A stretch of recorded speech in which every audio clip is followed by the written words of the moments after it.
मुल्ला नसरुद्दीन का नाम भला कौन नहीं जानता। वो अपने समय का बड़ा ही होशियार और चालाक व्यक्ति था। जनता में वो बड़ा ही लोकप्रिय था क्योंकि वो गरीबों का मददगार था। अमीरों और सूदखोरों के चंगुल से आम जनता को बचाना उसे खूब अच्छी तरह आता था। अपने मजाकिया स्वभाव और तिकड़मों के कारण वो शासकों की नज़रों में हमेशा खटकता रहता था। अमीरों और शासकों ने उसे फंसाने और पकड़ने की बहुत कोशिशें की, लेकिन वो हमेशा मछली की तरह उनकी पकड़ से फिसल जाता था। और जब तक वे कुछ सोच या समझ पाते और ये महसूस कर पाते कि वो खुद अपने ही जाल में फंस चुके हैं, मुल्ला बड़े ही आराम से उनकी आंखों के सामने सामने ही अपने गधे पर बैठा कहीं दूर ओझल हो जाता। यहाँ पेश है उसी मुल्ला नसरुद्दीन का एक बड़ा ही मज़ेदार किस्सा। अपने गधे को साथ लेकर मुल्ला नसरुद्दीन बुखारा शहर के एक तालाब के पास पहुंचा था। अभी अभी वो जुआ घर से एक बड़ी रकम जीतकर लौट रहा था। रास्ते में उसने वो सारी रकम गरीबों में बांट दी थी। वो काफ़ी थका हुआ था। तालाब के किनारे लेटकर अपनी थकान मिटाना चाहता था। नसरुद्दीन ने तालाब के किनारे भीड़ लगी देखी। अपने गधे को पेड़ से बांधकर वो फौरन आगे बढ़ा और भीड़ में मिल गया। उसने देखा कि तालाब में किनारे से कुछ दूर एक आदमी डूब रहा था। वो आदमी बीच बीच में सतह पर आता, लेकिन फिर डूब जाता। कई लोग उसे बाहर खींचने के लिए बार बार हाथ बढ़ा रहे थे। वो चिल्ला रहे थे, हाथ बढ़ाओ, अपना हाथ इधर दो। लेकिन डूबता आदमी उन लोगों की बात सुन ही नहीं रहा था। वो पानी से ऊपर आता और फिर डूब जाता। मुल्ला नसरुद्दीन ने उस डूबते हुए व्यक्ति को गौर से देखा। इस बार जैसे ही वो आदमी पानी के ऊपर आया, लोगों ने उसे फिर से वही कहा, यहाँ हाथ दो, अपना हाथ दो। मुल्ला आगे बढ़ा और चिल्लाया, ये लीजिए, ये लीजिए, ये हाथ लीजिए। ये सुनते ही उस व्यक्ति ने अकड़ के साथ अपना हाथ आगे बढ़ा दिया। मुल्ला ने उसे खींचकर तालाब से बाहर निकाल लिया। लोग हैरान थे कि जो काम वे काफी देर से नहीं कर पा रहे थे, उसे मुल्ला ने एक झटके में ही कैसे कर दिया। उन्होंने जब यही सवाल मुल्ला से पूछा तो उसने उन्हें समझाया, अरे बेवकूफ़ों, इस आदमी के कीमती कपड़े देखकर ही तुम्हें समझ जाना चाहिए था कि ये कोई बड़ा अफसर या सूदखोर है। तुम्हें ऐसे लोगों को पानी से बाहर निकालने के तरीके नहीं आते। क्या तुमने किसी सूदखोर या अफसर को कभी किसी को कुछ देते देखा है? हमेशा याद रखना, ये लोग किसी को कुछ देते नहीं, सिर्फ लेते ही लेते हैं। मुल्ला का अंदाजा सही था। वो शहर का सबसे बड़ा सूदखोर जाफर था, जिस पर सारी जनता लानत भेजती थी। ये जानकर मुल्ला नसरुद्दीन को बड़ा दुख हुआ। उसने वहीं पर कसम खाई कि वो उस सूदखोर जाफर को उसी तालाब में डुबोकर मारेगा। नयाज कुम्हार पर सूदखोर जाफर का कर्ज चढ़ा था। एक दिन वो अपने धन के बदले में कुम्हार की सुंदर बेटी गुलजान का हाथ पकड़कर ले जाने लगा। संयोग से मुल्ला नसरुद्दीन वहां पहुंच गया। उसने सूदखोर को इस बात के लिए राजी कर लिया कि 1 घंटे में अगर कुम्हार जाफर के 400 तंके नहीं चुका पाया, तब वो गुलजान को ले जा सकता है। कुम्हार के पास तो पैसे थे नहीं, ना ही मुल्ला के पास थे। इसलिए मुल्ला नसरुद्दीन 1 घंटे में पैसों का इंतजाम करने के लिए शहर गया। वहां पर वो एक ऐसे कहवा खाने में गया जहां रेशमी गद्दे और कालीन नहीं थे। गधे को खूंटे से बांधने के बजाय वो उसे सीढ़ियों पर चढ़ाकर ऊपर ले गया। लोगों ने बड़े आश्चर्य और खामोशी से उसका स्वागत किया। नसरुद्दीन ने जीन से बंधे थैले में से एक किताब निकाली और गधे के सामने रख दी। कहवा खाने के लोग एक दूसरे को ताकने लगे। गधे ने लकड़ी के फर्श पर जोर से खुर पटका। अच्छा, इतनी जल्दी? तू तो काबिले तारीफ तरक्की कर रहा है मेरे बेटे, नसरुद्दीन ने पन्ना पलटते हुए कहा। कहवा खाने का मसखरा तुंदियल मालिक वहां आ गया। वो मुल्ला से बोला, अरे भले मानस, क्या ये गधा लाने की जगह है और ये किताब तुमने इसके सामने क्यों रखी है? नसरुद्दीन ने बड़े ही इत्मीनान से कहा, मैं इस गधे को धर्म कर्म सिखा रहा हूं। कहवा खाने में फुसफुसाहट होने लगी। लोग तमाशा देखने के लिए इकट्ठे हो गए। कहवा खाने के मालिक की आंखें फटी रह गईं, मुंह खुला का खुला रह गया। अपनी पूरी जिंदगी में उसने ऐसी आश्चर्यजनक बात कभी देखी सुनी नहीं थी। तभी गधे ने फिर से खुर पटका। पन्ना पलटते हुए नसरुद्दीन ने कहा, अच्छा ठीक है बेटे, बस जरा सी कसर रह गई है, फिर तू मदरसे में उस्ताद बनने के काबिल हो जाएगा। फिर वो लोगों की तरफ मुड़कर बोला, बस ये किताब के पन्ने अपने आप नहीं पलट सकता, किसी को इसकी मदद करनी पड़ती है। अल्लाह ने इसे बहुत ज़हीन बनाया है, बड़ी अच्छी याददाश्त है इसकी, बस वो इसे उंगलियां देना भूल गया। लोग कहवे के प्याले छोड़कर वहां आ गए। थोड़ी ही देर में काफी भीड़ इकट्ठी हो गई।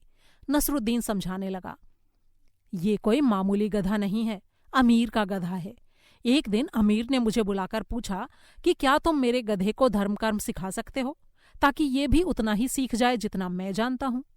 मैंने गधे को देखकर कहा, ओ महान अमीर, ये गधा उतना ही बुद्धिमान है जितने आप या आपके वजीर, लेकिन इसे धर्म कर्म सिखाने में 20 साल लगेंगे। अमीर ने खजाने से सोने के 5,000 तंके मुझे दिलवाकर कहा, गधे को ले जाओ और पढ़ाओ। अगर ये 20 साल में धर्म कर्म ना सीख पाया तो मैं तुम्हारा सिर कटवा दूंगा। ये सुनकर कहवा खाने का मालिक बोला, तब तो मियाँ तुम अपने सिर को अलविदा कह लो, गधे को धर्म कर्म सीखते क्या किसी ने देखा सुना है? अजी, बुखारा में ऐसे गधों की कमी नहीं है। मुझे सोने के 5,000 तंके चाहिए थे, और ऐसे अच्छे गधे रोज रोज तो मिलते नहीं।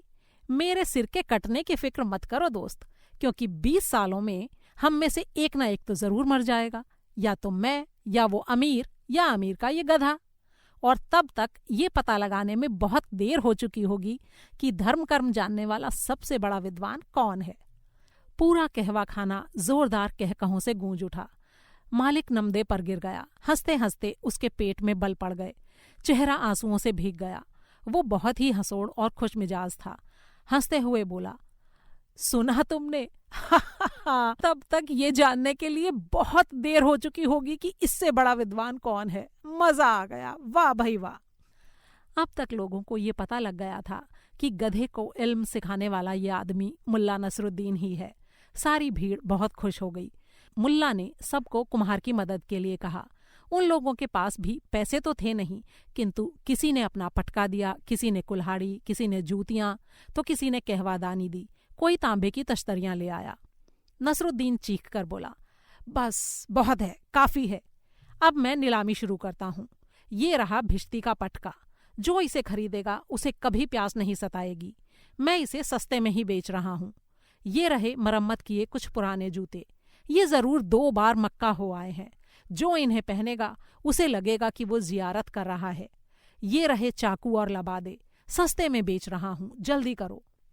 नसरुद्दीन सारे सामान की नीलामी करने लगा, लेकिन वजीर आजम बख्तियार ने बड़ी मेहनत से ऐसा इंतजाम कर रखा था कि बुखारा में रहने वालों की जेब में तांबे का एक फूटा सिक्का तक नहीं बचता था। फौरन सब कुछ अमीर के खजाने में पहुंच जाता था। तभी उधर से सूदखोर जाफर गुजरा। उसका थैला सोने चांदी के जेवरों से फूल रहा था। ये सारे जेवर उसने गुलजान के लिए खरीदे थे। 1 घंटे का दिया हुआ वक्त बस खत्म होने ही वाला था। सूदखोर बड़ी बेताबी से जल्दी जल्दी जा रहा था, लेकिन नसरुद्दीन की नीलामी की आवाज सुनते ही वो लालच में फंस गया। उसे देखते ही लोग एक तरफ हट गए, क्योंकि हर तीसरा आदमी उसका कर्जदार था। जाफर ने नसरुद्दीन को पहचान लिया। तो तुम ही हो वो जिसने कल मुझे तालाब से निकाला था। तुम यहाँ तिजारत कर रहे हो? तुम्हें इतना माल कहाँ से मिल गया? नसरुद्दीन ने मुस्कुराते हुए उत्तर दिया, हजरत जाफर, क्या आपको याद नहीं कि आपने कल मुझे आधा तंका दिया था? बस मैंने उसी से तिजारत की और तकदीर ने मेरा साथ दिया। जाफर ने उससे कहा, मेरे सिक्के से तुम्हें बहुत फायदा हुआ है, इस पूरे ढेर का क्या लोगे? नसरुद्दीन बोला, 600 तंके। पागल हो गए हो क्या? जिसने तुम्हारा भला किया उससे इतनी बड़ी रकम मांगते हुए तुम्हें शर्म आनी चाहिए। 200 तंके। मैं बस इतने ही दे सकता हूँ। मैं आपकी इज्जत करता हूँ जाफर साहब, आप ऐसा कीजिए, 500 तंके दे दीजिए। एहसान फरामोश, क्या तेरी ये दौलतमंदी मेरी वजह से नहीं है? नसरुद्दीन ये बर्दाश्त नहीं कर पाया। तुनक कर बोला, अबे सूदखोर, क्या तू मेरी वजह से जिंदा नहीं है? अगर माल खरीदना है तो ठीक से दाम लगा, वरना निकल ले। अच्छा 300। नसरुद्दीन चुप रहा। जाफर अपनी अनुभवी आंखों से माल की कीमत आंकने लगा। जब उसे तसल्ली हो गई कि सारा माल कम से कम 700 तंकों में बिक जाएगा, तब उसने दाम बढ़ाने का निश्चय किया। 350। जी नहीं, 400। अच्छा 325। नहीं, 400। नसरुद्दीन अड़ा रहा। जाफर ने एक एक तंका करके दाम बढ़ाए। अंत में सौदा पट गया। उसने 400 तंके गिनते हुए कहा, अल्लाह कसम, इस माल की दोगुनी कीमत दे रहा हूँ। कमी मेरी ही है, रहमदिली की वजह से हमेशा नुकसान उठाता रहता हूँ। फिर सूदखोर ने चौथाई तंके पर एक मजदूर लिया और सारा माल उस पर लाद कर चल दिया। नसरुद्दीन ने कहा, मैं भी उसी ओर जा रहा हूँ। वो गुलजान को देखने के लिए बेताब था, इसलिए जल्दी जल्दी जा रहा था, लेकिन लंगड़ा होने के कारण जाफर धीरे धीरे चल रहा था। आस्तीन से पसीना पहुंचते हुए उसने पूछा, तुम इतनी जल्दी जल्दी कहाँ जा रहे हो? आंखों में शरारत भरी चमक लाकर नसरुद्दीन ने कहा, अजी वहीं हुजूर जहां आप जा रहे हैं। मैं और आप एक ही जगह एक ही काम से जा रहे हैं। तुम्हें मेरे काम का क्या पता? अगर तुम जान जाते तो तुम्हें जलन होने लगती। जाफर ने तीर छोड़ा। नसरुद्दीन ने हंसते हुए कहा, अरे ओ सूदखोर, अगर तुम्हें कल की खबर होती तो तुम मुझसे 10 गुना जलने लगते। जाफर ने गुस्से से कहा, तू बहुत जबान चलाता है। बुखारा में कुछ ही लोग मुझसे बड़े हैं। मैं रईस हूं। मेरा मनचाहा होने में कोई रुकावट नहीं पड़ती। मैंने बुखारा की सबसे हसीन लड़की को चाहा था और आज वो मेरी हो जाएगी। थोड़ी ही देर में वे कुम्हार के यहाँ पहुंच गए। वो अपनी बेटी के साथ एक तरफ बैठा था। घर के सामने भीड़ जमा थी। जाफर को देखकर कुम्हार खड़ा हो गया। उसकी आंखों की रही सही आस भी बुझ गई। गुलजान ने एक सर्द आह भरी। फिर वो ऐसी आवाज में बोली जिसे सुनकर पत्थर भी रोने लगते, अब्बा, हम बर्बाद हो गए। लेकिन सूदखोर जाफर तो पत्थर से भी कठोर था। उसके चेहरे पर विजय झलक रही थी। उसने कहा, नयाज, मियाद खत्म हो गई। अब तुम मेरे गुलाम हो और तुम्हारी बेटी मेरी रखैल। नसरुद्दीन को नीचा दिखाने और चोट पहुंचाने के लिए उसने मालिकों जैसे अंदाज में गुलजान के चेहरे पर से नकाब हटा दिया। देखो, है ना ये कितनी खूबसूरत। आज से ये मेरी हुई। अब बताओ, किसे किससे जलन होनी चाहिए? सचमुच लड़की खूबसूरत है, मुल्ला ने कहा, लेकिन क्या तुम्हारे पास कुम्हार की रसीद है? रसीद के बिना कोई कैसे काम कर सकता है? यहाँ सभी चोर और धोखेबाज हैं। जाफर ने कहा और रसीद दिखाते हुए बोला, ये रही रसीद। इस पर कर्ज की रकम और उसे चुकाने की तारीख लिखी है। नीचे कुम्हार के अंगूठे का निशान भी है। मुल्ला नसरुद्दीन ने रसीद उसके हाथ से ली, उसे ध्यान से देखा, फिर बोला, हाँ, रसीद तो ठीक है।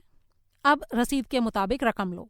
फिर उसने उधर से जाते कुछ लोगों को बुलाकर कहा, आप इस कर्ज की अदायगी के गवाह बन जाइए। नसरुद्दीन ने रसीद फाड़कर फेंक दी और रकम सूदखोर के सामने गिन दी।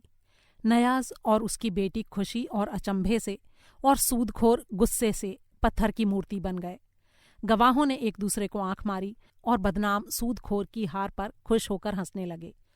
नसरुद्दीन ने कान के पीछे से एक चेरी निकाली और सूदखोर की तरफ आंख मारकर उसे मुंह में रख लिया। फिर अपने होंठ चटकाने लगा। सूदखोर का बदनुमा बदन कांपने लगा। उसकी अच्छी वाली आंख गुस्से से बाहर को उबल आई। उसका कुबड़ कांपने लगा। उसने तुतलाकर कहा, मुझे अपना नाम तो बता दो, ताकि मुझे ये मालूम हो जाए कि मैं किसके लिए बद्दुआ करूं। नसरुद्दीन का चेहरा चमक रहा था।